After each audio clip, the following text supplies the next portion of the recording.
Hello, what's up? Silas here. In this video, I'm going to be talking about the United States of America, President Donald J. Trump, and just comparing some things that are happening in the United States and things that happen in the rest of the world, and just kind of asking, why do these things happen? Why do Americans look at things this way? Why does the world approach things this way? Why do people organize themselves into nations, into different situations, and behave in these certain ways that are somewhat perplexing in some situations, but maybe you guys might have some answers or some better idea to just some ideas of why these things happen. So this is from the House Permanent Select Committee on Intelligence. They had a Russia investigation. I'm just going to read it. It's one page. Okay, here is the overview, and there will be links below to it so you guys can read it yourself, as there is a link here to some documents within this actual article.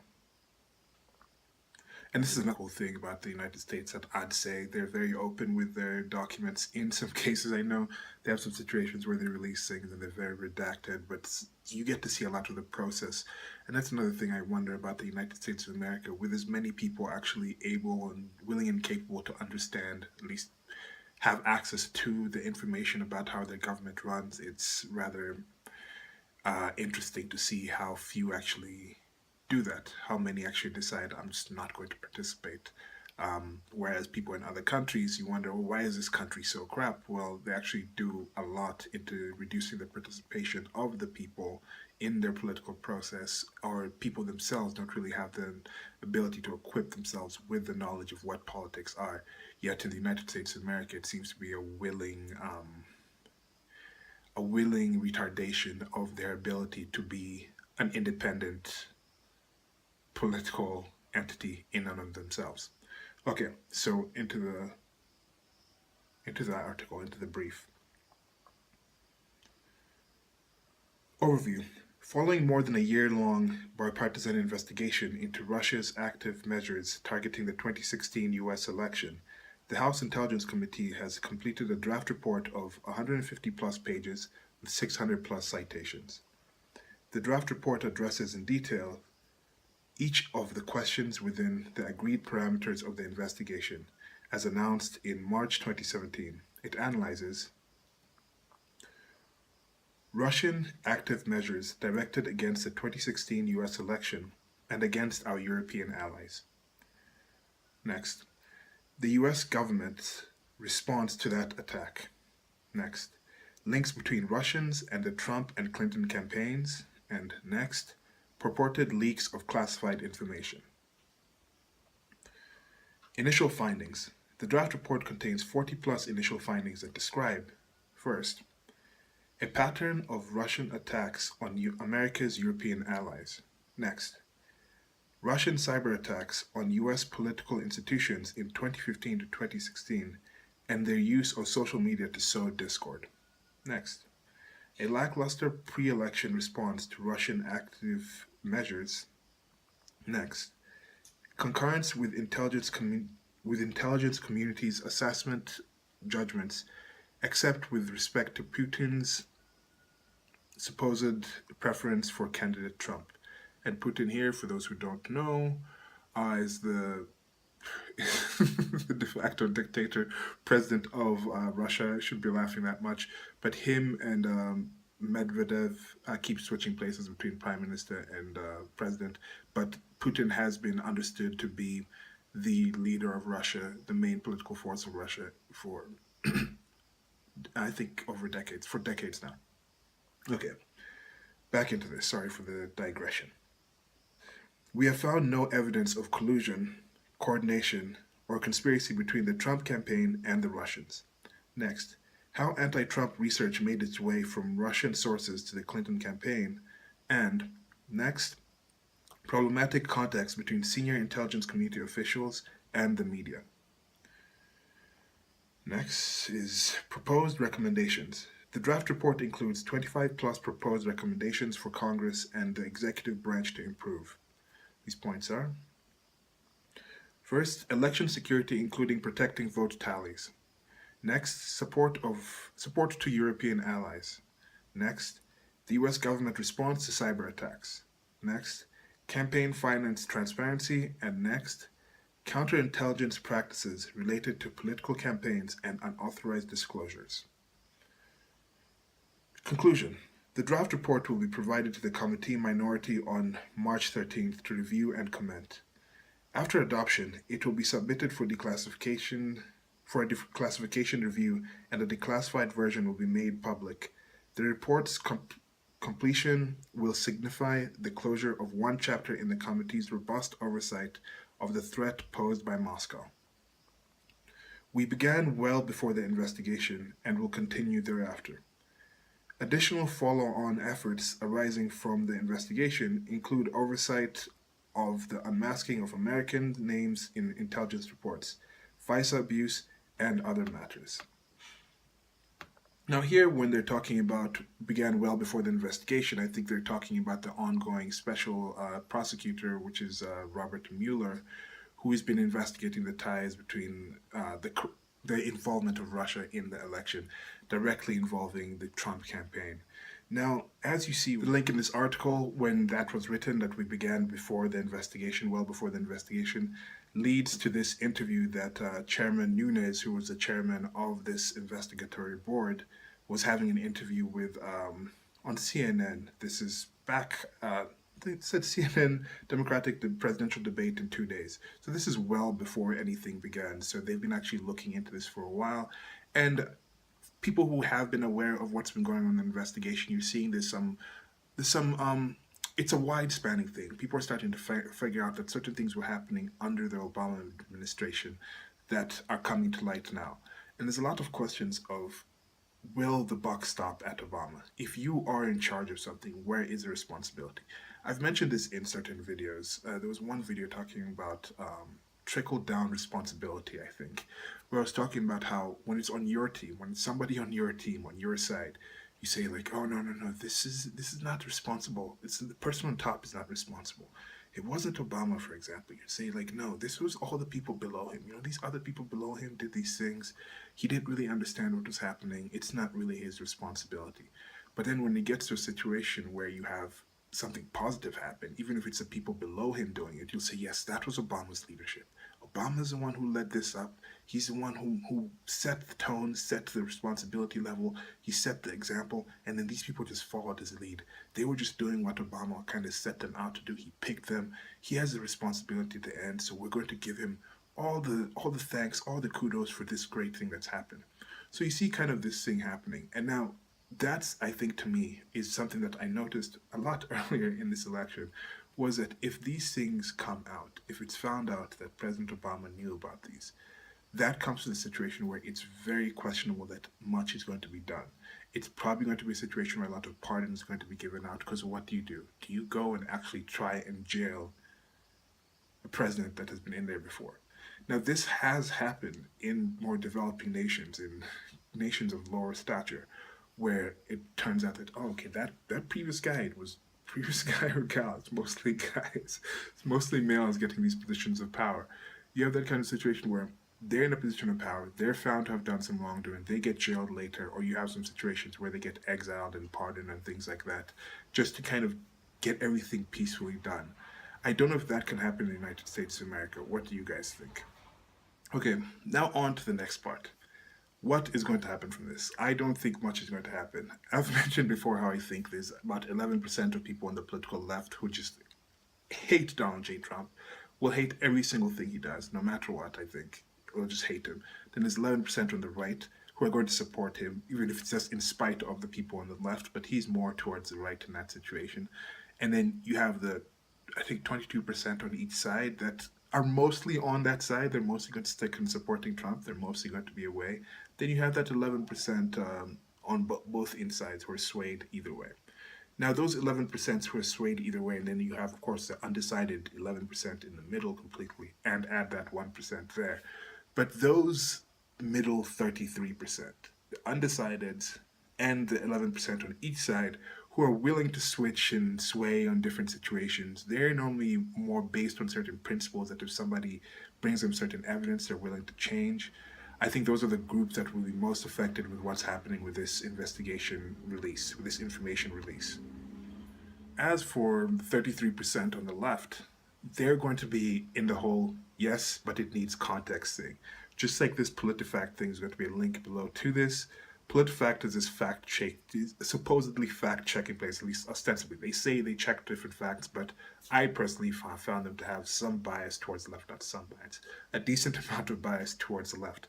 So there was this one thing that was talking about how 17 intelligence organizations or found that there was Russian meddling in the US election. Now, this was supposedly why this whole thing started. People were saying Donald J. Trump was working with Putin, all these things. But this is what happens politically. People on political leadership, on the left or on the right, it also happens on the right, but more on the left, they will say something in a certain way and then let other people fill in the blanks. You see, they'll just say, oh, 17 found collusion. And then if somebody says, okay, this person who is on the side that was against Trump, that on the side that lost, why would they come out and admit collusion unless it was negative collusion, unless it was collusion of Trump against them? And then they kind of jump to the point where they say, yes, that means 17 intelligence agencies found evidence that Trump colluded, and they jump to that. You see this also happening on the wage gap situation, where someone will say, okay, there's a gender earning gap. Like women don't earn as much as men. And then somebody else will pick that up and jump in and fill it in and say women are being paid less for the same work. You hardly ever actually hear the top politicians who are pushing this thing ever say women are being paid less for the same work. They'll be very specific to say just total earnings. So they're technically right in what they say. Like in this situation, okay, they'll say 17 agencies found it. But when you go to this situation, even in this PolitiFact thing, they're talking about how it was actually a few people in 4 agencies released something, and then all these other people in these other agencies kind of, a few other people in other agencies kind of quoted that thing, sourced that article. It's not like 17 different agencies had their whole teams come in and actually find out these investigations and find out these results.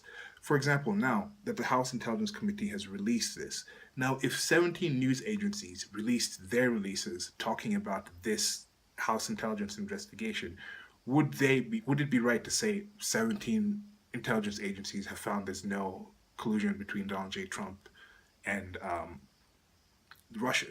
Technically, it would be right. And I mean, they could trust what's happening with the House Intelligence Committee. They could have seen these declassified pages that are going to be released, 150 plus pages. So they've done an intensive thing that they're actually going to share with the intelligence community, and then the intelligence committee can look up can look at that material, and then they can say, okay, yes, we actually agree with what they did. We see no faults in the investigation, what was done.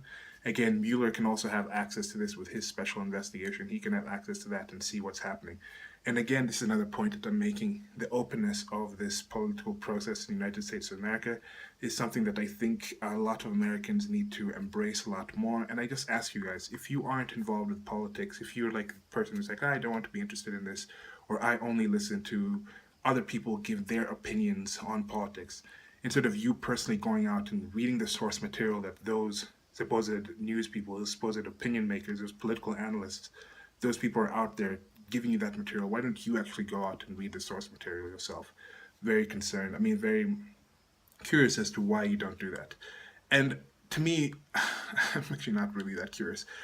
Somewhat curious because I have some idea, because I think it has something to do with a lot of certain Americans, certain people in the United States of America not actually feeling American or not wanting to even live in the United States of America, and for several reasons. If you look at that electoral map, you look at the blue sections, you look at the red sections, and I've talked about this in previous videos about how I don't think you've really got to live in a place unless you go to the countryside. It's even called countryside in a way. I know that's for different things, but countryside. You're in the city of a country, and then you go to the countryside of that country. That's the countryside, for lack of a better term. It's actually in there. If you want to see the side of that country that's actually the country, you have to go to the country. And I think you have this kind of situation also with the 2 different colors, the red and the blue. It's like you have the blue bloods in the cities kind of sapping the blood out of the red parts, out of the cities. I mean, out of the countryside, out of the rural areas. And it's a similar thing that you see in, like, from the past. It's just, things repeat themselves. We're still human beings. That's the way it was organized. I think you'd have the kings and queens and the royalty and the upper class aristocrats living in their cities, living in their walled forts and things like that. And then you have kind of the peasants, or not the peasants, or just the Wananchi, the citizenry. Because not everyone was, I won't say like everyone was a peasant. I mean, comparatively, yes, they might have been peasants, but they were just living their lives, going along their lives, having the average life that people in those areas, in those nation states had.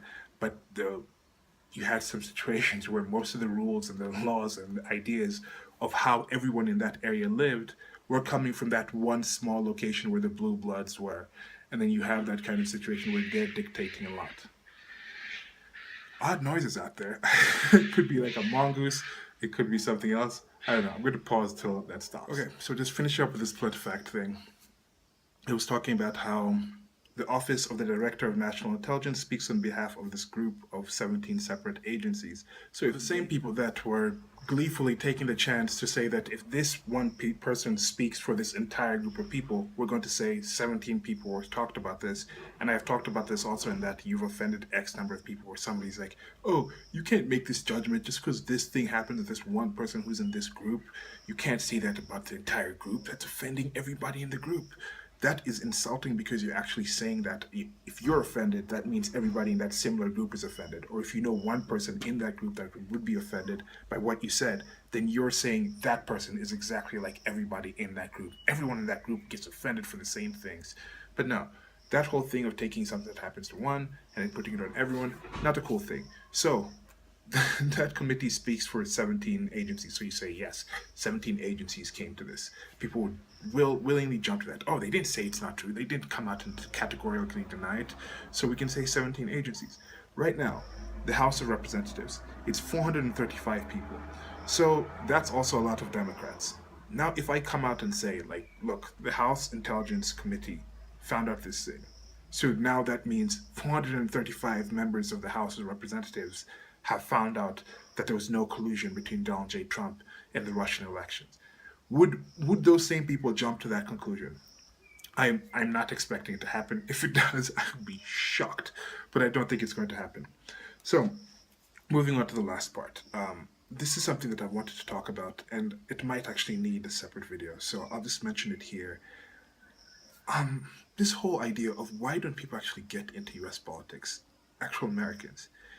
It's almost like I talked about this in the education situation, in a video about education, and how I said it was a privilege not to be able to read.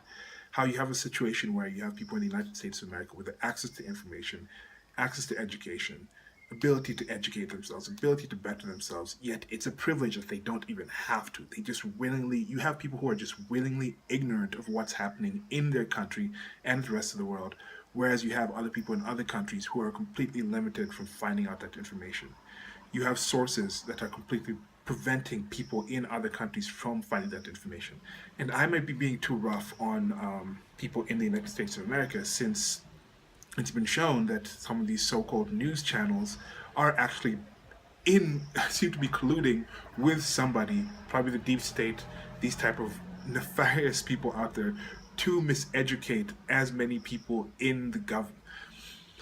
Since I'm wondering, are they trying to miseducate people, or are they educating people on something else, on a different kind of system? Is it more like the Marxism, collectivism thing, where they're actually trying to educate people in a way, indoctrinate people in a way to get that system out there, to get the growth of the state, because the state has grown. But yeah, sorry, I'm mixed up on that one.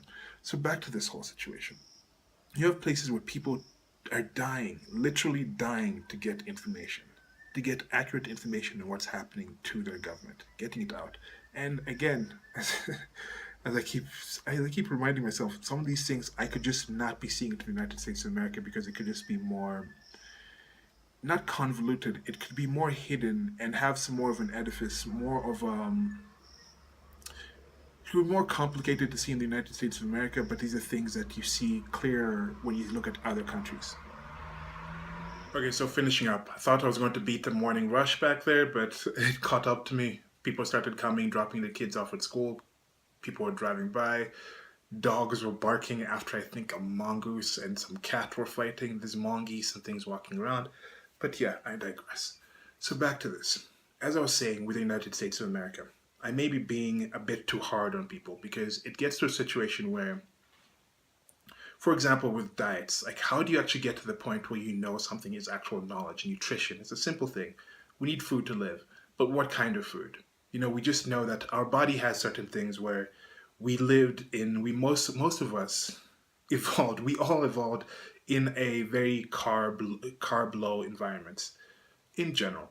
So we have certain things where when we actually take in carbs, our body sends us dopamine, sends us signals to say like, yes, this is positive. You need this in your body. This is easily accessible energy.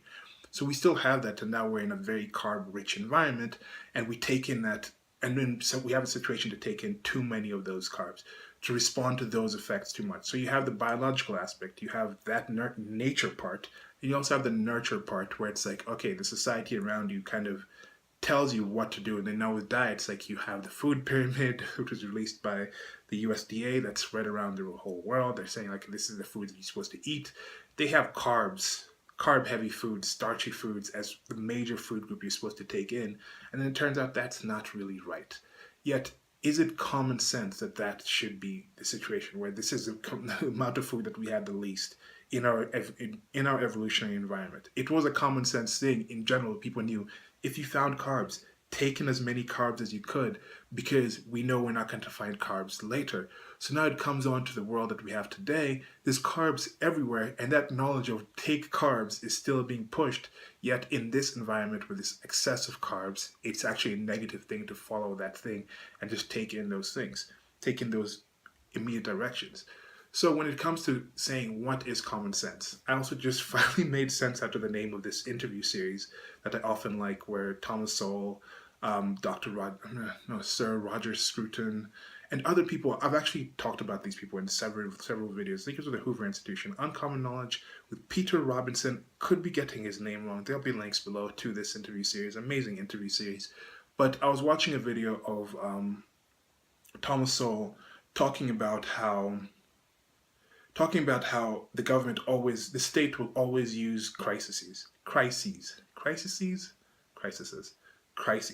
It will always use crises and take advantage of it to expand its own situation, to expand its own power. It will even invent them. It will say, "Okay, we're always in a crisis. Everything is always a crisis." Like, okay, he was just talking about how a situation where if you actually go in and research this new crisis that we have, it's often been a situation that's been improving, and then the government comes in and says, hey, it's a crisis here. We're going to jump in on this. We need to add these kind of situations. And that's a common thing that the state does. It doesn't really start reducing things, but will jump on board on something and say, look what we did. Look at how much effect we've been doing. It's kind of seen a lot of people are moving towards this, are concerned about this. Let's jump on that train and then pretend we're the conductor. And it's a very disingenuous thing. But is that common sense? Is it common sense what we're supposed to eat? Is it common sense that sugars are bad for you? Is it common sense that carbs bring all these negative things to you? Is it common sense that fats are not as bad as they were once thought to be? Is it common sense the evolutionary environment that we lived in? Is this political information about the state actually common sense? And no, the name of this interview series is Uncommon Sense, Uncommon Knowledge, Uncommon Knowledge, and that's the kind of thing where I'm like, yeah, actually that makes sense. The world makes a lot more sense if this is uncommon knowledge. These things that people often say like, oh, it's common sense, like common sense gun control. When they talk about that, there's not normally any actual common sense in the things they propose as solutions. So when you come to situations and political situations where people are like, oh, this should be common sense. How come people don't get this? No, it's actually uncommon knowledge. So I think that's a very aptly named thing. And this may be something in the United States of America where I'm thinking like, hey, because I can access this information, because I've chosen to access this information, because it's been able for me, I've been able to find this information and learn from it.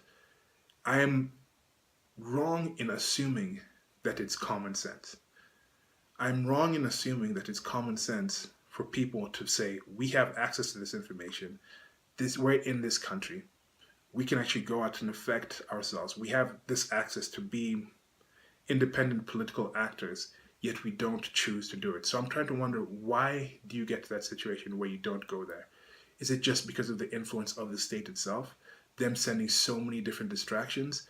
And you have that situation where you're in a corner where you don't have anything to go forward to. If you don't have anything to do, you're just living on a day-to-day kind of subsistence living, check to check. Not even check to check, but even lower than that. You're just a farmer. Every day you have to go on the ground, farm, and find that food. You're not going to be spending that much time actually worrying about the political system around you. So I get that. But then now you have on the opposite side of the spectrum where you're just inundated with all these distractions and all these other things. In the United States of America, I think you find a lot of people in that kind of paralysis of, I don't say paralysis of choices, but a situation where there's so many other distractions that they have so many other reasons to go and get these fast information, this fast knowledge, like the fast food thing. Instead of going out and finding healthy food and finding that and cooking for yourself and making time to do that, they go with the fast knowledge instead of going out and actually finding the source information and learning the source information and making sense out of it themselves. They go for that fast information. Oh, this guy's telling me an opinion I kind of understand. Yeah, that's okay. Okay, the government is working this way. It's kind of something that I agree with. Yeah, that sounds good. I'm going to stick with that and go with it.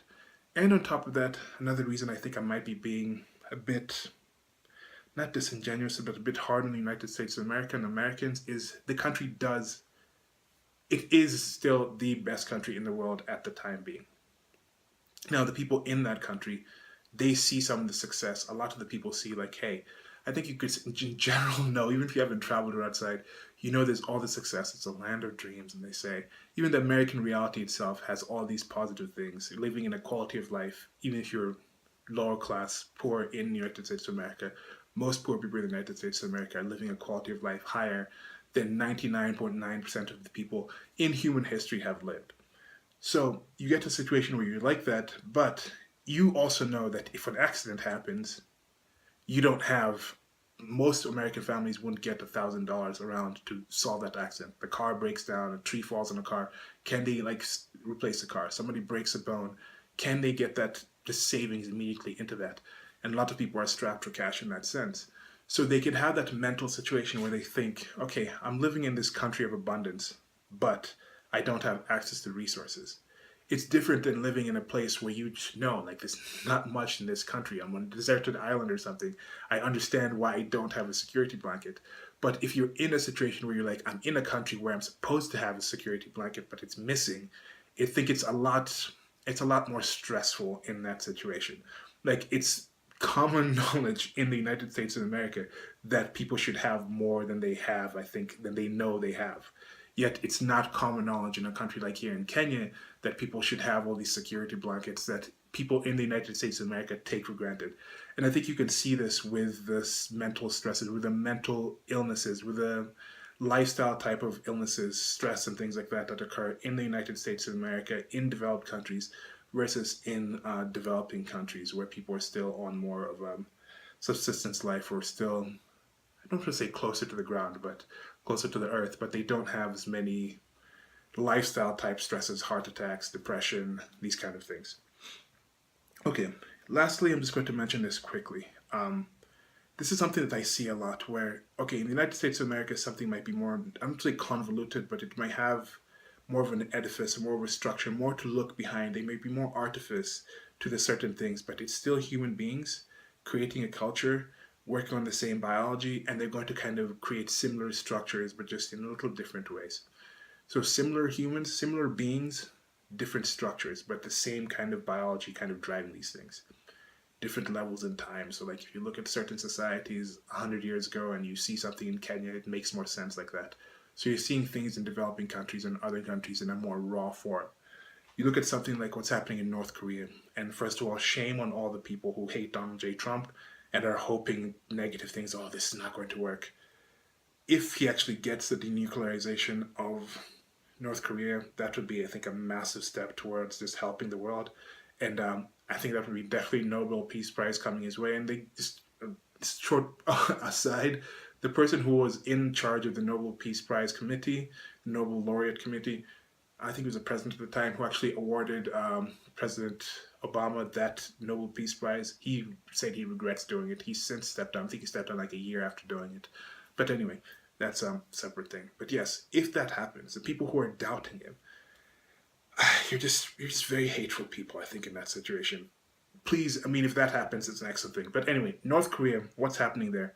It's understandable why people in North Korea don't get the information. It's a hermit kingdom. They have gone through leaps and bounds to actually control the information that happens, that gets to the people in the country and is outside from the country. I really hope this can change and we can find out what happens in such a hermetically sealed country And from the little that's come out, it seems like people in there are really struggling and living a very hard life, and they could be doing a lot better, as you can just see from looking at South Korea right next to them. That's a kind of situation where they have all this, they have such an example of the same genetic group of people, same region, same kind of mindsets, yet they're living in a different kind of lifestyle, and they have that much different, that much more positive of a life. I think most people in the world, if you told them you have to move to one country, South Korea or North Korea, which country are you going to pick? Most people would pick South Korea. So you have that kind of situation where all that access to information is right there, yet the people in North Korea don't have it. So is it that way in United States of America? I don't think so. I don't think it's at all to that point of the country, the government, the systems, the media, whoever it is controlling your flow of information to the point where you are as restricted to information as a place like North Korea is. Now, another one is South Africa, which is just disgusting. It just pains me to think the things that these South African leaders are saying. They're going out and saying, like, I don't have this whole initial one, like, oh, we're Africans and they have this group kind of identity. So when I see this kind of thing, where these people going out and saying we're going to take away the land from the white farmers, they have Zimbabwe right there that did the same thing, that just completely collapsed and failed right when Robert Mugabe was, before he was being kicked out, he was asking, can the white farmers come back? Can these people come back? But this in-group, out-group disgustingness, the things that are being done to people, to white South Africans, to the Boers, who were mostly people who came from, I think it was, they were Dutch settlers. They came into to South Africa, settled in there. They have farmers, and they are shown to produce large amounts, large percentages of the actual produce food in the country is produced from these from these small percentage of farms ran by white people. Now, I'm not going to say that there were no issues in the past, in apartheid and things like that. There's no racial tensions. Even though I don't feel those racial tensions as much as some people do, I do admit that they do exist for whatever reasons that they do. But this thing of going out and saying we're going to take the land away, the people who take this further and actually go out and have been committing atrocities, massive atrocities, they're hateful, horrible, subhuman. I'm not ready to say subhuman because this is unfortunately something that humans do of all races can sink to this level of depravity. How can they not see the example of Zimbabwe and the people in that country, the people who are supporting these leaders, gleefully saying, yes, we're to take the land away from the white people, and the rest of the world just seemingly ignoring this. I know some people are talking about this. There are some people more in the actual, I think in the alt-right, in the more right political spheres that I see some people talking about how, yes, look, this is what's happening. White people are doing this. White people are being threatened. And I've talked about this whole white genocide thing in the world, how people talk about this white genocide. I'm like, look, there's no white genocide. All you have to do is reproduce replacement rates, 2.1 kids per couple, and that whole white genocide in the United States of America, and even in Europe, is a done deal. Vote in different people. What's happening in South Africa, these farmers cannot just vote in a new political system. These farmers are not being given time to actually just reproduce out of this situation. If there actually is a genocide of any group that you want to call white, that is an example of something that's happening it's beginning to happen, or has happened already, or is ongoing in South Africa, and yet that's not being covered. The information there, can't these people see that whenever you do something this ignorant, this destructive, it continues. It's not a positive thing. Good things don't come from this. It happened in Zimbabwe. Why don't they learn from this? How come it's uncommon knowledge in this? So in that situation, you can say there's different IQs, there's different populations, there's the whole, like, the big racial differences between the Africans, the Negro people, the Negroid people, the Negroid tribes, and different peoples in there, and the people who came from Europe. And it's painful to see this kind of mess going on, and seeing the reaction of the world and understanding the lack of information from there. So now that's also the one thing I wonder, are things to this level, in this level of collectivism or division in the United States of America? Do you have a situation where that's going to happen? Some people are talking about how, oh, look what happens when they get power. This is what's happening next in Europe, in the United States of America. I don't think it's gone that far. I don't think it will ever get to that point. Not only the fact that white people still are the vast majority in these countries, so if that did actually happen, it would not happen anywhere close to what's happening in South Africa. Not also because technically the Negroid people have some more of a claim on that land if you go into that whole thing like indigenous. Anyone who says the Europeans have more claim on Europe because they're more indigenous to that continent, then you can say the similar thing for the Africans, even though I know South Africa was not populated and settled until the Dutch settlers came in and they started making the place more conducive, and then African tribes started coming in. There was a few pastoral tribes kind of wandering through for hunting and things like that, but it wasn't actually settled land. But also that whole settling land thing is a different thing. It's a different culture, a different society where they find value in farming and having the private property in that sense. But anyway, this whole thing of what is common knowledge, what is information, how do people get access to this, uh, it's just a frustrating thing that I've been trying to understand. Even for myself, how do I know something?